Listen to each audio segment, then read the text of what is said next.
Assalamualaikum warahmatullahi wabarakatuh. Salam dan bahagia. Perkenalkan, nama saya Ismawati. Saya TGP Angkatan 6 dari TK Al-Khairiyah Blimbing Sari, Kecamatan Jabung, Kabupaten Lampung Timur.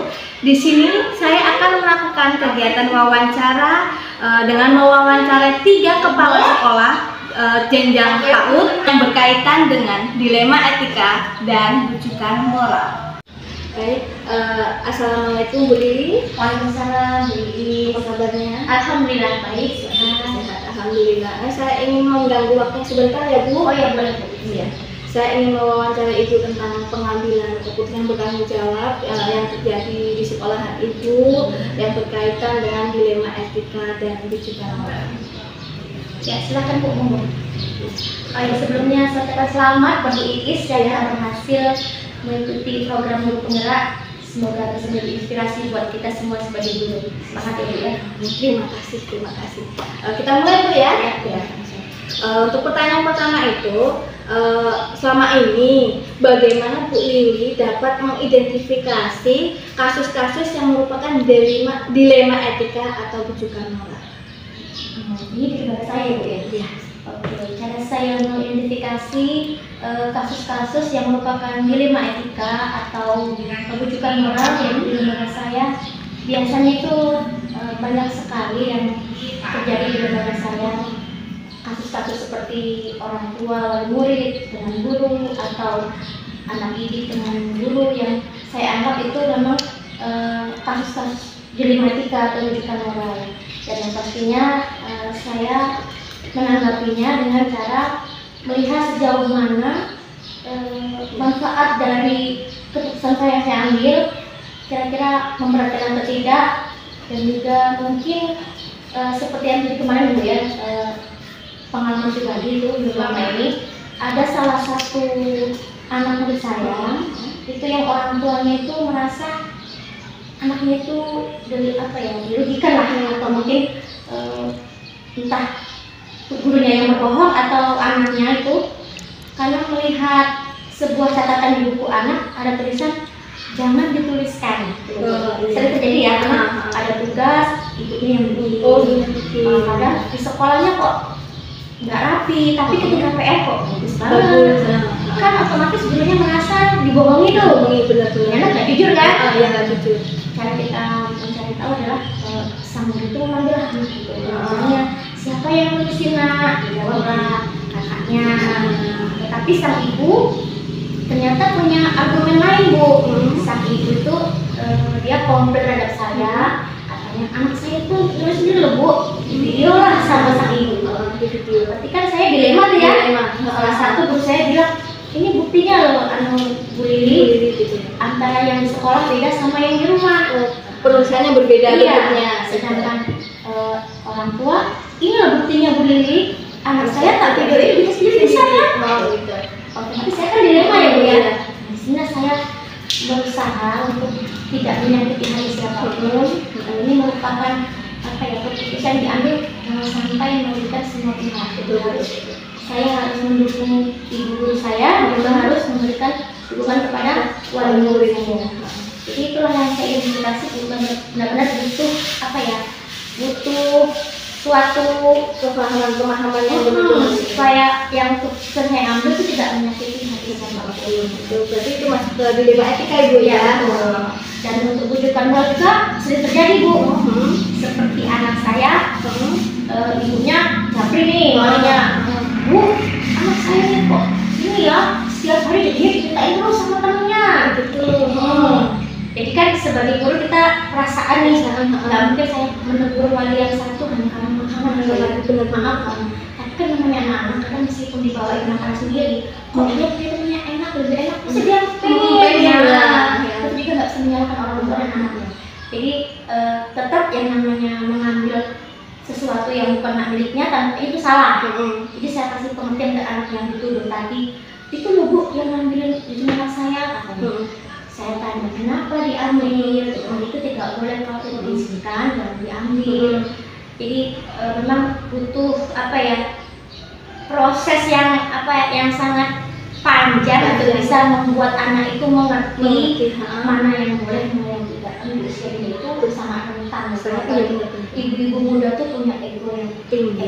Gitu. Itu salah satu identifikasi. Kedua, ini selama ini bagaimana ibu menjalankan pengambilan keputusan di sekolah, terutama untuk kasus-kasus di mana ada dua kepentingan yang sama-sama benar atau sama-sama mengandung nilai kebajikan. Cara saya mengambil keputusannya ya, yaitu dengan cara yang pasti saya musyawarah dengan rekan-rekan guru atau dengan sejawat bagaimana mengambil keputusan yang tepat yang lebih baik dalam segi manfaatnya atau dalam segi dampak kekurangannya. Yang pasti saya sharing lah dengan rekan-rekan dulu atau dengan teman sekalian gitu.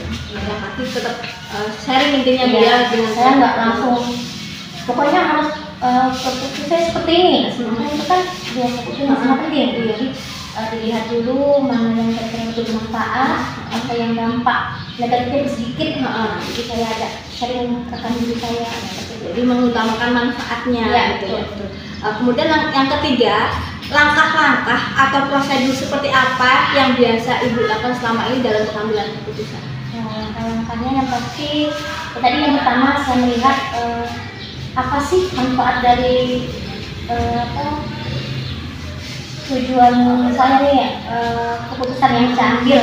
Saya kira manfaatnya untuk apa? Terus dalam hal negatifnya ada nggak? Saya melihat, intinya saya akan melihat mana segi positifnya dulu. Itu langkah saya. Langkah berarti memilah, kemudian mencari mana yang segi positifnya itu yang diutamakan dulu. Ya. Yang ke pertanyaan selanjutnya Bu ya, hal apa aja yang selama ini Ibu anggap efektif dalam pengambilan keputusan pada kasus dilema etika? Yang saya anggap efektif pengambilan keputusannya dengan melihat dalam segi apa ya, kalau saya misalkan nih saya memberikan jawaban kepada wali murid saya, bagaimana cara saya tidak menyakiti perasaan dia dan dia merasa nyaman dengan jawaban saya atau tidak tersinggung lah. Begitu juga dengan guru saya, bagaimana cara saya mengambil jalan tengah supaya bisa menjaga hati masing-masing. Jadi keputusan saya itu saya anggap apa ya, tidak merugikan semua orang. Berarti jangan sampai keputusan yang kita ambil itu merugikan orang lain gitu ya. Pertanyaan selanjutnya yang kelima ya Bu ya. Hal-hal apa saja yang selama ini merupakan tantangan dalam pengambilan keputusan pada kasus-kasus dilema etika? Tantangannya ini? Tantangannya yang pasti tadi Bu, bagaimana kita mengambil keputusan itu tanpa menyakiti semua pihak. Jadi baik guru saya merasa nyaman dengan keputusan saya dan juga orang tua juga nyaman dengan keputusan saya. Yang pasti ya kita memberikan jalan tengah buat mereka berdua. Mana dilema ya? Jadi kita keputusan yang kita ambil itu tidak merugikan siapapun. Yang kedua pastinya bermanfaat dan tidak menyakiti. Dan ya, Ibu bisa menghadapi tantangan itu dengan baik ya. Selama ini tidak ada masalah kan? Ya, meskipun ada lah ya, nanti kan bisa kita selesaikan dengan baik-baik. Lanjut Bu ya, pertanyaan yang keenam, apakah Ibu memiliki sebuah tata cara atau jadwal tertentu dalam sebuah penyelesaian kasus dilema etika? Apakah langsung menyelesaikan di tempat atau memiliki sebuah jadwal menyelesaikannya? Terus kemudian bentuk prosedurnya itu seperti apa yang Ibu lakukan?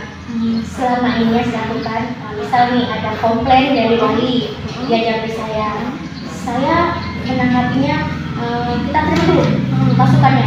Dari guru saya tampung, dari wali saya tampung, setelah itu saya butuh waktu refleksi lah ya, kira-kira ini apa yang dikomplainkan wali ini ada benar tidaknya, kita mencari tahu dulu kebenarannya. Jadi kita butuh waktu proses. Setelah kita cermati, baru kita hadapi secara langsung. Kita temui wali, kita jelaskan, guru juga kita temui, kita jelaskan. Jadi yang pasti tidak langsung, tetapi kita butuh waktu untuk menelaah dulu kasus itu seperti apa, mencari dulu kebenarannya, baru kita ambil tindakan. Kita masuk ke pertanyaan ketujuh ya Bu. Ya, lanjut siap. Oke. Adakah seseorang atau faktor-faktor apa yang selama ini mempermudah atau membantu Bu Lili dalam pengambilan keputusan dalam kasus-kasus dilema etika? Yang pasti faktor yang selama ini saya anggap mudah membantu saya dari segi sikap guru-guru saya yang sangat terbuka, jujur. Jika memang mereka salah, dia akan mengaku salah. Itu yang buat saya mempermudah saya. Dan juga wali murid saya tidak begitu emosi emang ketika kita beri pemahaman dia bisa memahami. Ini yang pasti sikap dari wali murid saya dan guru-guru saya yang bisa diajak untuk berbicara, diajak untuk kerjasama. Yang pasti tadi sikap mereka, terus kejujuran dari mereka sendiri, bisa menerima komplain. Itu sesuatu yang sangat susah, luar biasa juga. Benar. Setiap kita dikritik pasti kita siapa sih yang nggak marah, tapi alhamdulillah mereka legowo. Alhamdulillah. Iya, memang namanya sebuah kritik itu pasti ada kata sakitnya ya, tapi kalau alhamdulillah menerima, yang pasti kritik itu kan untuk membangun, jangan sampai merendahkan dia.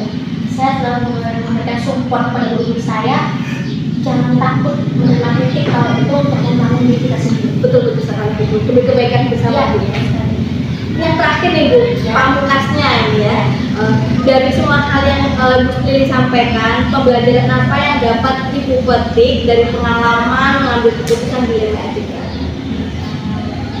Dan pengalaman saya yang dapat saya ambil adalah ketika kita mengambil keputusan itu harus kita dengan baik-baik, tidak dengan emosi, tidak dengan mendengar sebelah pihak, tetapi kita konfirmasi terlebih dahulu, kita cari kebenarannya, dan juga jangan sampai keputusan itu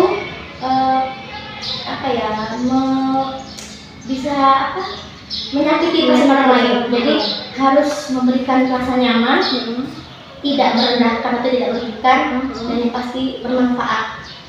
Ya. Tetap nilai kebermanfaatan itu selalu dibawahi dan tidak menyakiti hati. Terima kasih banyak Bu Lili. Sama-sama Bu Lilis.